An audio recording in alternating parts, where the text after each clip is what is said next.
Bismillahirrahmanirrahim. Assalamualaikum warahmatullahi wabarakatuh. Ketemu lagi bersama saya Intan Rahmatin sambil menemani perjalanan saya menuju tempat aktivitas. Ayah bunda, teman-teman, apa kabar? Semoga sehat selalu dan senantiasa dilindungi Allah Ta'ala. Kali ini saya akan menginspirasi dan berbagi ilmu. Kita akan angkat tema kita kali ini seputar gangguan keseimbangan pada anak.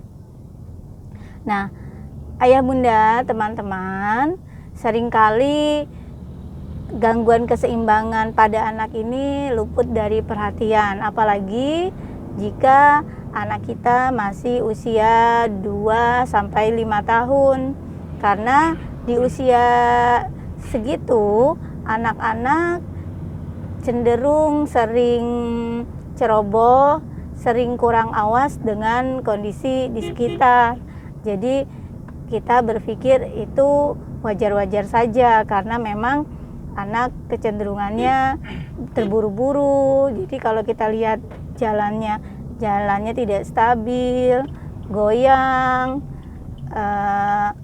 dan sering menabrak benda, meja, itu kita berpikir itu tidak masalah.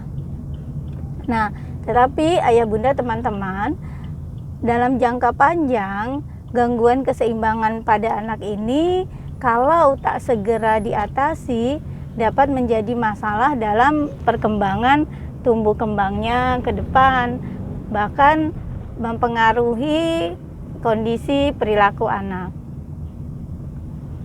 Nah, gangguan keseimbangan pada anak ini harus segera dicari tahu dan diatasi apa penyebabnya, supaya kelak nanti anak kita bisa terus belajar dan berkembang secara optimal perkembangan tumbuh kembangnya, sehingga dapat berkualitas saat anak menjalani hidupnya sampai dewasa nanti.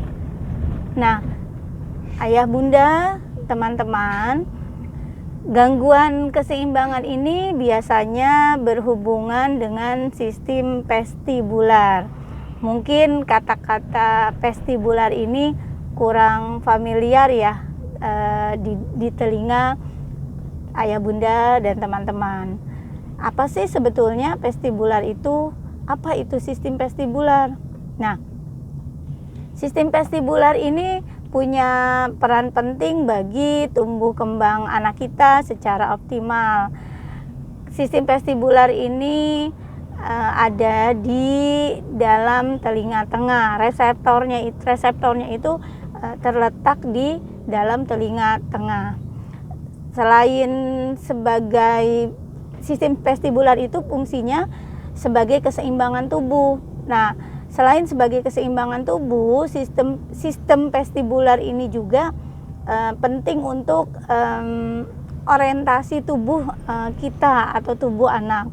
Seperti anak nantinya bisa membedakan arah, memprediksi jarak. Jadi sistem vestibular punya peran dalam, dan bahkan sistem vestibular ini punya peran dalam kemampuan nantinya menulis dan berbicara pada anak. Itulah yang menyebabkan kenapa anak kita sering tiba-tiba saat jalan tuh goyang atau bahkan menabrak benda-benda di sekitarnya, di depannya. Karena memang kemungkinan ada masalah di sistem vestibularnya karena anak tidak dapat mengontrol jarak atau memprediksi jarak dan orientasi tubuhnya. Nah, gangguan ini harus segera diatasi ya ayah bunda.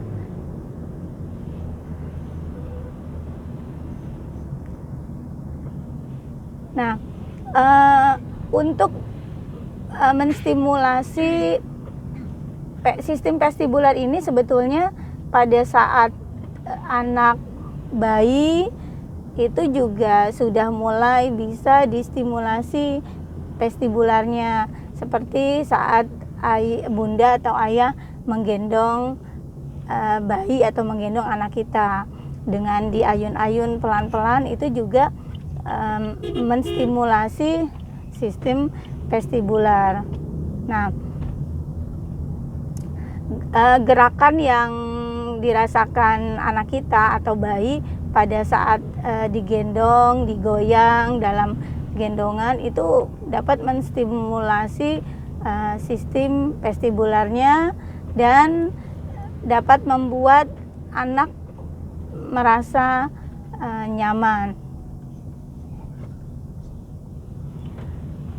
Gangguan keseimbangan pada anak umumnya memang anak nanti bunda bisa lihat atau bunda atau ayah bisa memprediksi atau mendeteksi apakah anak kita mengalami gangguan keseimbangan atau tidak. Mungkin nanti dilihat saat anak berjalan, apakah anak kesulitan untuk berbelok atau naik tangga, apakah anak jalannya suka nabrak-nabrak atau sering tersandung, atau pada saat anak beraktivitas kesulitan untuk berdiri, kalau berdiri dia goyang atau doyong, atau jalannya seperti kayak ada yang mendorong gitu terlalu cepat. Nah, ini juga sangat, sistem vestibular ini juga sangat mempengaruhi fokus, konsentrasi, bahkan sampai nanti saat anak masuk ke sekolah untuk mengikuti proses belajar di sekolah.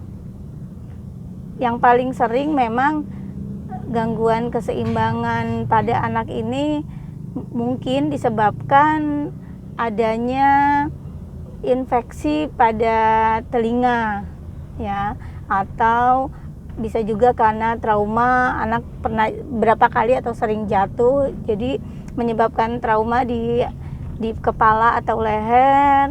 Kemudian juga anak ada pernah kejang. Gangguan kejang ini juga dapat menyebabkan sistem vestibular terganggu dan konsumsi obat-obatan tertentu yang akan menyebabkan gangguan keseimbangan pada anak. Nah, nanti kita akan bahas lebih detail lagi bagaimana stimulasi-stimulasi yang harus diberikan untuk anak dengan gangguan keseimbangan ini. Nah, kemarin hari Sabtu, ayah, bunda, teman-teman, saya juga mendapatkan kasus lagi untuk anak